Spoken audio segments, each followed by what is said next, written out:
What's up, YouTube world? Facebook, Instagram, Twitter, all those alike. I did a video earlier, but it didn't. It won't upload for some reason. So I'm just gonna shoot another video. I'm accompanied by my little homie today, Kilo. See here, Kilo. Get up here. Kilo is up here with me as I do the video, but I just wanted to talk a little bit about spirit. And when the spirit says move, bitch, you have to fucking move. Had that not been the case for me, I would have still been in Chicago twiddling my thumbs, trying to figure out certain things. How was I going to get my prosperity and my abundance to start coming in after doing the work and being obedient for so long? As I said in the detailed in the other video, I got an opportunity. I got hit up by someone on Instagram asking me to do an event, or if I would be interested in doing an event in Atlanta. It was a fashion launch event for a new startup fashion company. And immediately I knew I had to take advantage of this opportunity. One, because of the readings that I've been getting from myself and from my resources were saying that my abundance was going to hit in February. That February was going to be the time of manifestation and abundance and prosperity for me. So I knew I didn't, I just knew this was it. This was the moment I had to take advantage of. I had really no way of getting there independently at that moment because I was waiting for my prosperity. And when I say waiting, I was just not just sitting there waiting. I'm putting action into things, you know what I'm saying? But the prosperity of that wasn't turning out exactly how I needed it to. So no money had been coming in as of yet. But I was able to get a one-way ticket to Atlanta, thankfully through my mom and my sister. I was able to get that ticket there. Now, yes, immediately I was also worried about, okay, what is the compensation for booking this gig?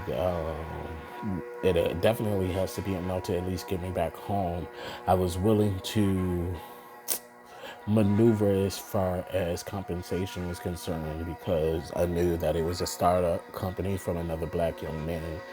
And I wasn't so much focused on the compensation as much as the exposure, especially having the opportunity to photograph a celebrity and have her on my website. That's a huge deal. And sometimes the exposure outweighs the compensation, especially when you're just starting a business.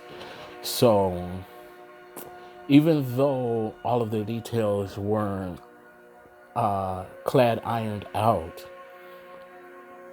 I had to go. I had to come to Atlanta. Now, some people out there may think, like, well, you have to think about the logistics of everything. Everything has to be logically planned and mapped out, especially when you're going out of town and handling some business. And while one aspect of that may be true, or in most cases, sometimes, especially when being spirit led, you just have to go for it. If spirit has put something in your belly and it's starting to come to fruition, and all of the logical measures, the details within the steps are not adequately lined out, sometimes you just have to jump. And when it's spirit involved, spirit led and guided, you definitely, most definitely, 100% of the time have to jump, even if the logistics aren't always ironed out. Spirit isn't about logic. Spirit isn't logical. Spirit is miraculous. Spirit is divine. Spirit is the universe. Spirit is God. So when things like this are lined up, you don't sit there and question. When you sit there and question, you begin to talk Your mental and physical body begin to talk your spiritual self, your soul self, out of making a move that would be beneficial for you all over, beneficial for you soul wise, in your soul body, your mental body, your emotional body, your physical body. You have to move. And had I stayed there and let the details dictate and determine my next move, there would not have been a move. And so I got my ass out there and I took a chance. And one of the things that I told myself, because I had a hard time, Kilo, I had a hard time securing a place to stay. The spirit showed me like, look here, boy. And not boy in a disrespectful type of way, but look here. You was homeless in Atlanta a little over a year ago. Surely you can survive a day or two if you don't have anything lined up specifically as far as a place to stay. We already know that you know how to work the streets. Sit up in, and that spirit is saying that. I'm saying to myself, well, if need be, I'll sit up in Greyhound and I'll chill until the event and until I get back home. Because I let the client know, like, hey, I'm coming from Chicago for this event. Like, this is a big deal. I'm coming on a one-way ticket. I had to scrub and scrounge for that to get there. So, again, to myself, if I have to sit in Greyhound in order to make this thing pop, that's what's going to happen. And that's what I did. I arrived in Atlanta that Saturday morning, 7 o'clock that morning. The event was 2 o'clock p.m. that afternoon. So I sat there, did what I had to do, did my little bathing and stuff, and got myself out there to the event. I had to spend the last bit of my money for a cab to make it there in a timely fashion, because one thing about Atlanta, if you all know, you can't a lot of times just blindly take a bus somewhere and walk the duration, because there's so many twists and turns, and it's just so many different things about the layout of Atlanta. So I didn't want to risk that in delaying my arrival to the event. So I spent the last of what I had to get a cab, and it was quite well, not quite. It was costly enough. Let's just put it that way. But I arrived at the event, and things slowly but surely started to unfold. People started coming in. I started getting shots. Shamari DeVoe came in. Started getting shots from her. We even chit-chatted for a little bit. Reveled in being 80s babies, because when they started popping that boom like in 808, a nigga was in there like singing the lyrics, like bopping for real. Like, I knew this motherfucking song. This is from my time, you know what I'm saying? So it turned out to be a pretty decent event. I got to network, get my business cards out there, you know what I'm saying, and see what it's like working an industry type event, even if it's, starting from level one. There's no shame in starting from level one, because we all have to start and begin from somewhere. But after the event, I got dropped off at Greyhound. And as I'm sitting there, I am wondering, how am I going to get home? Because the compensation had been put off at this point. And I'm not detailing this as a negative for the experience, because as far as I'm concerned, the entire experience was a big positive, a huge success. But still, I'm like, okay, Spirit, I came out here, I did this, I took a chance. The compensation is not working out as I would have liked or hoped it to be. But I'm trusting you, because I know there's something here. You brought me here for a reason, You know, you allowed me to get here for a reason. And there were some stumbling blocks in getting here. Things kept popping up that would have delayed me. I even missed my first bus. I got at Greyhound in Chicago right as my bus was leaving. They tried to charge me for another ticket, but Spirit saw fit and made a way that they bypassed that. The manager signed off on it and let me catch the next bus. So I'm like, okay, Spirit, you done knocked down all these obstacles for me to get here, and I'm here, and I've done the event. There's something more here, and there was something more. So I sat there on Saturday night, became Sunday morning. Sunday morning became Monday morning. And in the midst of that, I reached out to a couple of people. A couple of them, I absolutely got no word back from them. You know what I'm saying? Like, absolutely nothing. My messages were read, but no reply. It was just like dead ghosted or ignored or whatever. And my natural body started to feel some kind of way because it was like, damn, I can't at least get a direct no or something. And then I felt some panic start to kind of arise a little bit and just human disappointment. And then I kept checking myself. No, this is a soul event that's happening right here. Don't fret about what's not being done, because something is being done in the midst. You're just not aware of it. So I started throwing cards in Greyhound and throughout this duration, and certain cards are coming out. Queen of Swords, Queen of Wands, Jack of Wands, Jack of Swords, Kings, Aces. You know what I'm saying? All this stuff is coming out, and I'm like, Spirit, I know there's a message here. I can see it plain as day, but I'm not connecting the dots. How is this message relaying to me? What? Show me, Spirit. Show me, Spirit. And I still couldn't get it. So by Monday morning, I'm at getting a resource, and my resource is telling me, like, things have halted for you. Your abundance is halted. Ooh, I look a mess, but we're just gonna ignore that. We're gonna move past it. Your prosperity, your abundance has been halted because there's something that you're ignoring, that you want to sweep under the rug and act like it's okay, and that is stopping your forward movement.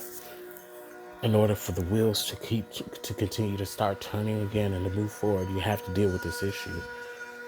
You can no longer ignore it or try to sweep it under the rug or act like it is not an issue. And baby, once reality or realization met my soul, and I knew the very thing that it was that I had to do, I had to let go of somebody that, quite frankly, I was involved in a narcissistic relationship yet again, but it was on a more smoother side of narcissism. And I think part of me had always realized that's what I was involved in, but I didn't want to accept it. Kilo had been yanking on up in my bed, so, and here he goes again, trying to come back up here. You want to come up here, Kilo? Come on. So, let me set this down and let Kilo come up here. Come here, Kilo. Well, he didn't change his mind. And so, I didn't realize that relationship was fully what it was. And so upon realization, come on, Kilo. It was like, okay, this is the thing that I can no longer accept in my life. Because with me being at the emperor stage of my life, there is treatment, there is behavior that it's not befitting of an emperor. It's not befitting of a king. It's not befitting of someone who is in control of their life and soul. And as much as I cared for this particular person, it's like you can no longer accept this. This is not acceptable behavior. This is not acceptable treatment. And as I say that, I'm not saying that to say that people owe you things, because no one owes you anything. However, at the same time, Star Kilo, at the same time, if someone tells you that they love you and that they care for you, and that they have your back, there is a certain measure of treatment that needs to be displayed. And if it's not being displayed in a manner that serves you in the most light, love, and positive of ways, you have to release that thing. Call it forth, release it, and let it go. Because it no longer serves who you are now. It serves who you was in the past. And again, we cannot let that be, especially when we're walking into a level of prosperity and abundance. So as I'm listening to my resource and I'm coming to that realization and I'm doing my soul work, to say, hey, I'm releasing this person from my life. The very next resource message, because I said I'm just going to let my phone play. I'm not going to go in there and select the next video that plays. I'm just going to allow the video to be a vessel of spirit and let the message come that way. And as soon as I made that decision and the next video played, the resource, the same resource, young lady, she's a sister, she said, the obstacles have been cleared. You did what you needed to do. The wheels are turning. You about that life. You all that. You got it going on. That was her specific phrase. You have it going on. And as that realization hit, the security guard from Greyhound says, okay, Mr. Bryson, time to go. You have to go. If you're not leaving on a departing bus, you have to go. You've been here two nights, 3 days, pretty much. 2 nights, 2 days, 2 nights. And I'm just like, at first part of me is like, damn, where am I going? Now, mind you, I did have a previous arrangement with my now revealed twin flame, who was just friend at the time. We did decide that if I was still here by Monday, that we would link up and shoot the shit and, smoke and do our thing. So I hit her up and I'm like, okay, friend, what are you doing? Like, and this is like 7 o'clock in the morning. Like, can I come over? I gave a brief synopsis. She was like, yeah, come on over. Even though this was the destined date, it was still early in the morning. And let me say before moving on, and Spirit knew this, had I come up on the money, either directly from the client or some other means, without having a place to stay outside of chilling in Greyhound, I would have caught the next bus out. As much as I loved, and again, this is prior to finding out our true soul connection. Had that happened, I would have told friend at that time, like, hey, friend, I have to go, I got to take it out. And I would not have been here for what I needed to truly be here for, to transpire. So I made my way over to friend's house. We embraced each other, immediately sat down, started talking, catching up. She rolled one or a couple. We started to smoke. She started to tell a story of her days as playing basketball, being 5'3", and being pitted against a 6'3" opponent, and getting in the opponent's head. What these go to? Yeah. Hold on. I had found these. Hold on, give me a second. I'm doing this video. Being a 5'3" player and a 6'3" opponent, and getting in the opponent's head and psyching the opponent out, and tipping the ball. And as she's telling this story, it's just like Spirit is speaking to me. It's like spirit is revealing to me, this is it. This is what you were here for. And as she's telling the story, I hear spirit say through her, jump, jump. As she's jumping to tip the ball from the 6'3" opponent, and she's 5'3". And she's saying, jump, jump, jump. Spirit is resonating that with me to jump. You already took a leap of faith so far, thus far. Jump. This is the moment I need you to jump. And tears are starting to well up in me. And the previous me tried to creep back in. It was like, don't you cry. Ain't nothing to cry about. But the emperor in me was like, let the tears fall. And baby, twin will let you know if she ever decides to reveal herself in the comment section of these videos or whatever. She'll let you know. I started bawling like a baby.